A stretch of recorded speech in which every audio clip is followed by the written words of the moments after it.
Right, and we are live. Hey everybody, thank you for joining us. I'm Stuart from NetReady, and this is MLM for CEOs, the channel that is aimed at providing key insights to company owners operating within the multi-level marketing industry. In today's episode, we're going to speak about the future of network marketing, and here to help us unpack all of that information is a man with over 35 years experience within the network marketing industry. He is an authority within the space. His name is Richard Sletcher. How's it going? Yeah, it's good to see you again. Good to see you too. Pretty epic, eh? I'm really loving the new set, eh? It's awesome. It's beautiful. Oh. Very happy with it. It's crazy when we put this up. It was a cool backdrop, but it's just become part of this whole podcast, and it's us now. Yeah. It's really cool to have it up. Awesome. Okay, so what are we talking about today? The future of network marketing. How cool is that? I think that is amazing. Okay. And I think it's got a huge future. I think so too. Yeah. In order to see what's coming in the future, we need to understand the past. Okay. So let's look at our past, and let's look at it from a South African context. Because we are here, let's look at it from there. How has it been with outside of network marketing? How is it with our current economic environments? I mean, we know that it's quite rough at the moment.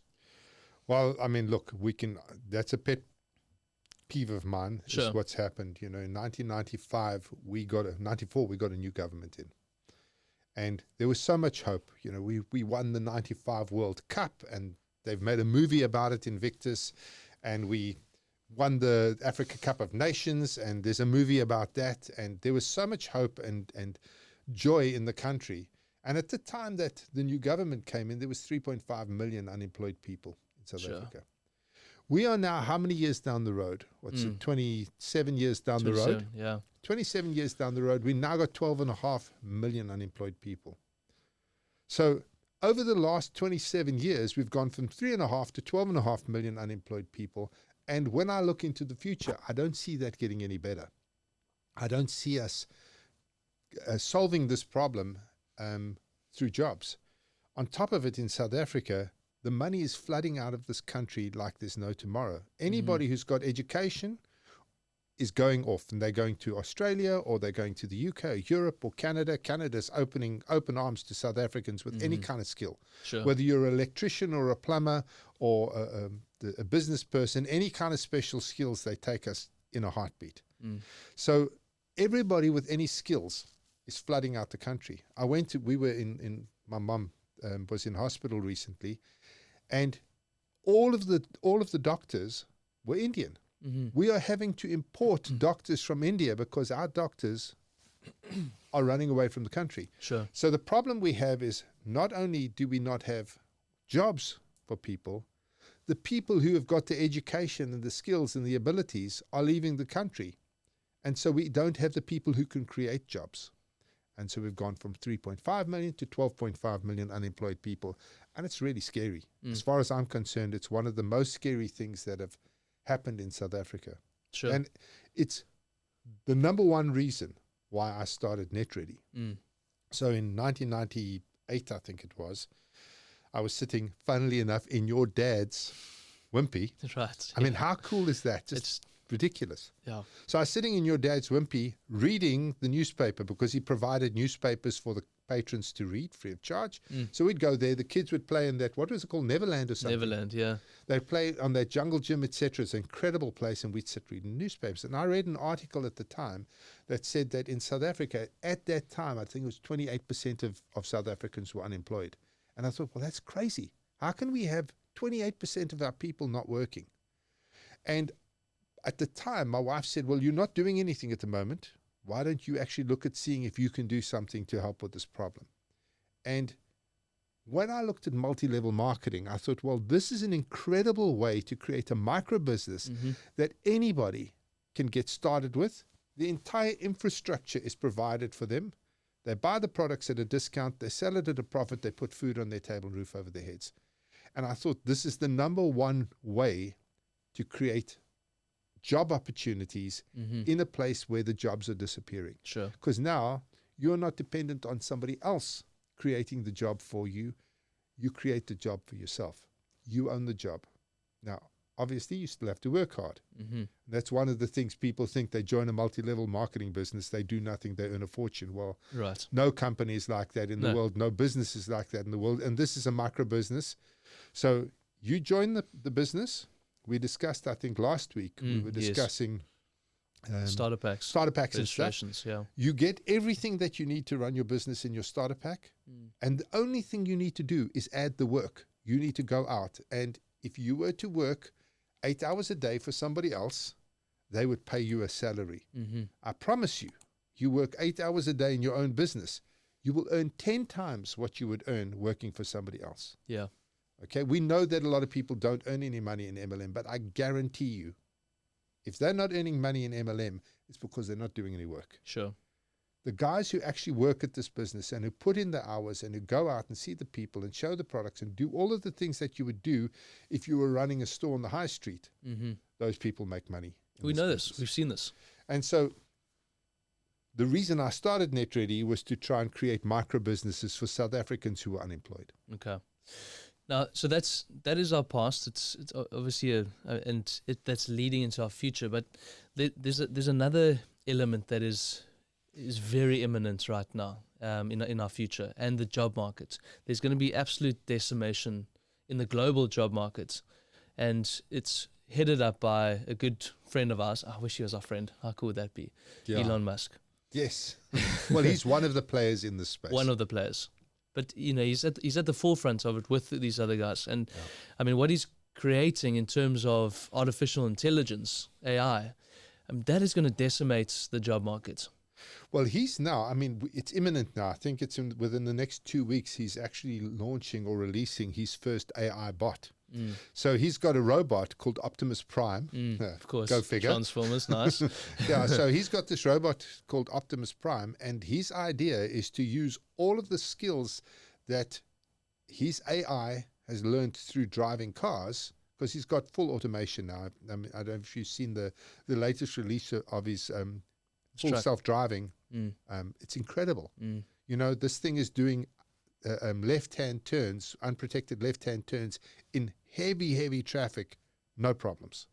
So it's incredible what he's doing with his AI. Now, what he's wanting to do is he wants to take that artificial intelligence engine that he's created and all of the knowledge it's built up, and he wants to now download that into Optimus Prime to create an autonomous humanoid that is going to be able to do whatever. And I mean, he's talking about down the line that this thing will be able to do anything a human can do. Plumbing, nursing, whatever. Wow. Anything a human can do, Optimus Prime will be able to do. So you talked about a global decimation of jobs. Imagine if there was a computer, an AI, in a robotic form that can do any job a human can do. There's a couple of things I want to point out. Number one, it does it to a better than human quality. It never fights with its wife or its husband. Right. It doesn't go out drinking the night before. It can work 24/7, 7 days a week, 365 days a year. No problems. And it costs you a once-off capital outlay. Right. Now, the point that I'd like to make is, what company is going to employ a human when they can get a robot that does the job for them? And we can, if I can just touch on some other areas. Yeah, please. Full self-driving. This full self-driving, he's got it built on the same things as humans use to drive. In other words, vision and hearing. So audio and visual. That's how it drives. So it uses all of the same road signs. In other words, it can drive anywhere in the world based on the road signs, based on the markings on the roads, based on the way that the roads work, regardless of whether those markings are good or bad, or there or aren't there. It understands the roads perfectly. Now, why would you want, for example, to have an Uber driver when a Tesla can pick you up, full self-driving, you get into the car, it takes you where you want to be, does it safer than any human would ever do it? Why would you want an Uber driver? No, you wouldn't. On top of it, what he's saying is, look, if you buy a Tesla from me, you can put your Tesla on our self-driving app and you can make it available when you're not using it. So suddenly every single Tesla owner in the whole of the US has now a car that they can put onto the app and people can actually book it to take them somewhere. Right. So now you own the car, but it doesn't cost you anything. So the question is, what does that do to the Uber drivers? It's decimation. Gone. What does it do to taxi drivers? Same thing. What about bus drivers? What about truck drivers? Mm. What about people driving trucks around the airports? Yeah. I mean, every single space where you could ever need a human driver, you could put full self-driving in. So over the next 10 or 15 years, I reckon you're going to see a situation where all vehicles have full self-driving and where human drivers will actually be banned from driving the cars. Right now, Elon Musk is saying that he will give you, your insurance will be a quarter if you're using full self-driving to if you're driving it yourself. Yeah. And then depending on how you're driving it, it might be more expensive if you don't have a good driving record. So everything is converging towards the point where full automation is going to decimate jobs, and that's just driving. You can look at the chef world. I did a whole talk up at the Fish about this. Yes. They've got fully automated chefs, which will cook the meal end to end, no human involved.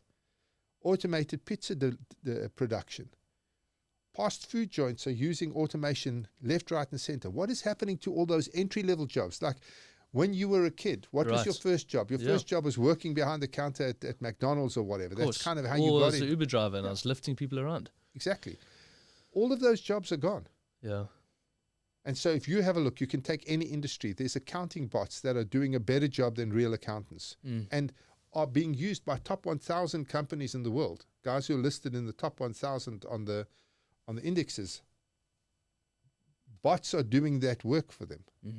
And you can take medical. A friend of mine is a nurse, and she was just telling me that they are doing operations where the person who's running the operation is a technician, not a surgeon. Oh, wow. And so these operations are so accurate with the robotics that it doesn't need a surgeon to do it. As a matter of fact, if the robot nicks a vein, it knows that vein has been nicked once 4 drops of blood have leaked. 4 drops. Wow. It picks up the nicked vein and it heals it straight away. It goes and deals with the nicked vein. Wow. So it's those kind of things that we are getting to a point where surgeons' jobs are at risk.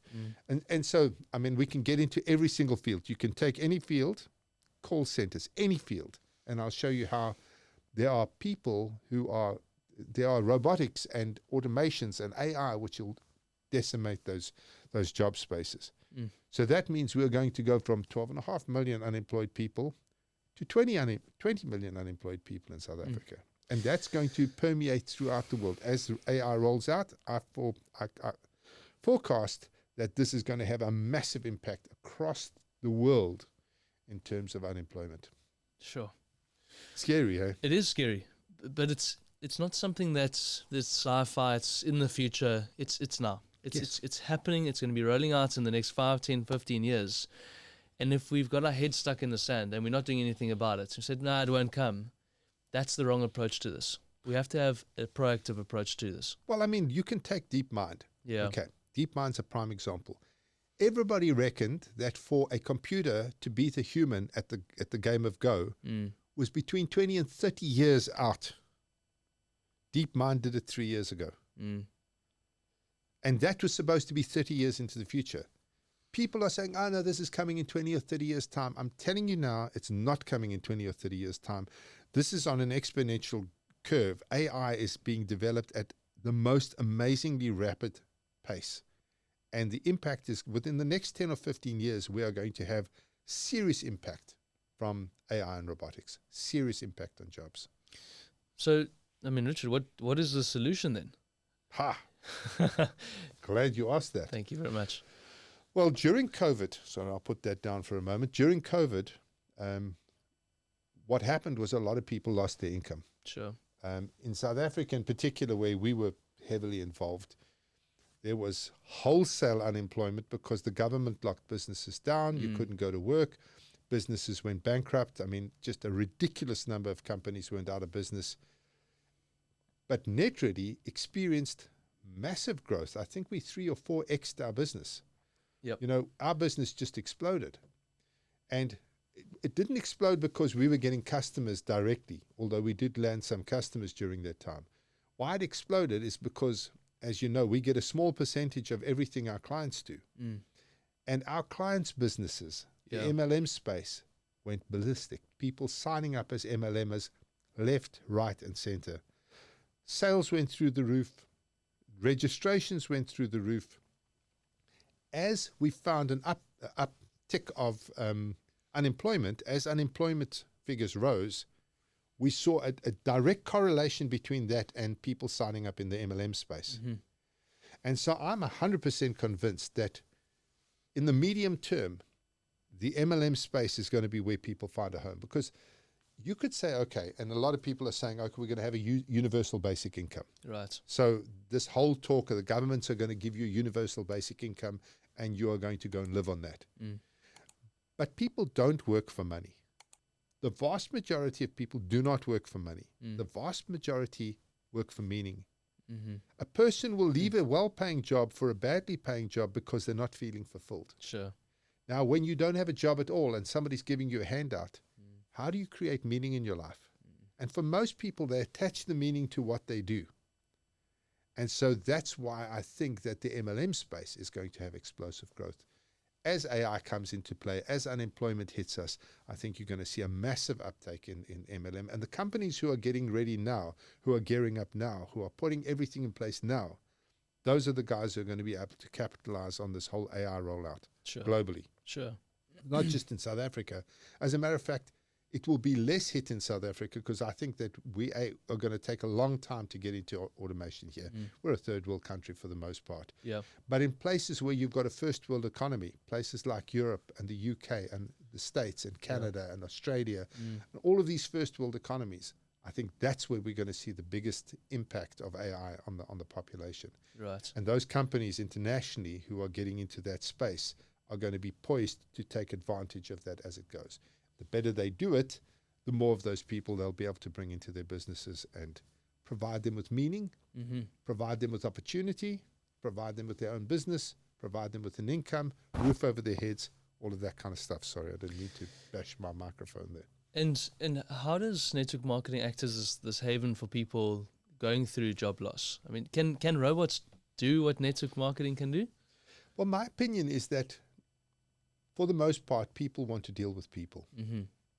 So where I see jobs being in the future, I think, first of all, if you want to guarantee that your child has got a job into the future, psychologist and psychiatrist. Sure. I think that we are going to have a mental illness epidemic that is afraid of nothing. As jobs disappear and AI becomes part of the mainstream sort of way of fulfilling jobs, I think you're going to see mental illness go through the roof. Then I think that there's anywhere where there's caring involved. Nursing, people caring for people, looking after the aged, all of that kind of stuff. Nursery school teaching, all of that kind of stuff. I see that there still will be a need for that space. And then I think that the same thing applies. If I want to buy a product, wouldn't it be nice if somebody could come and sit in my house, tell me about the products, Of course. and I can have a group meeting, have some of my friends around, have some wine, buy some product. Tupperware has been doing that for years. Avon's been doing that for years. Amway's been doing that for years. That would be a great way to do it. Right. And these consumer products are, they're poised to be the companies or the products that do well within the space. I mean, we know now there's 30 million peer-to-peer marketers out there. Can you imagine the upswing in the next 5, 10, 15 years? Exactly. Yeah. And remember that, and we're coming into land now, but there's one other thing, is that Elon Musk is now putting Starlink up there, which means there's another billion or so people who currently are not online, who are going to come online, and where MLM can become a serious mechanism for them to actually make money locally and globally. So I don't think it's just the people who are becoming unemployed. It's also the people who are coming online. Right. And again, companies can reach these people because people know people. The way it works is I know 2 people who know 4 people, and you know about the 6 degrees of separation. Yes. where you can reach anybody in the world. Kevin Bacon. The Kevin Bacon thing in 6 or 7, whatever. 6 degrees. 6 degrees. Yeah. In 6 jumps, you can reach anybody in the world. And that's what makes MLM so powerful. It's You 6 can jumps. 6 jumps. Anyone. Anybody. The most famous person or somebody in a, in a little township somewhere in the middle of Africa. Yeah. And so that's kind of why I think that we've got a real opportunity, that this industry, I think, is going to be the biggest industry in the world, bar none, because everything else is going to disappear. Right. And we are going to have the main mechanism for people to actually find purpose and meaning in their lives and generate an above average income and give themselves a job to do. And as a network marketer, all you need is a smartphone, connection, and a backbone to go out there and build your business. Exactly. And the company owners that are listening out there, they need to be the ones providing the systems and the products to go out. Exactly.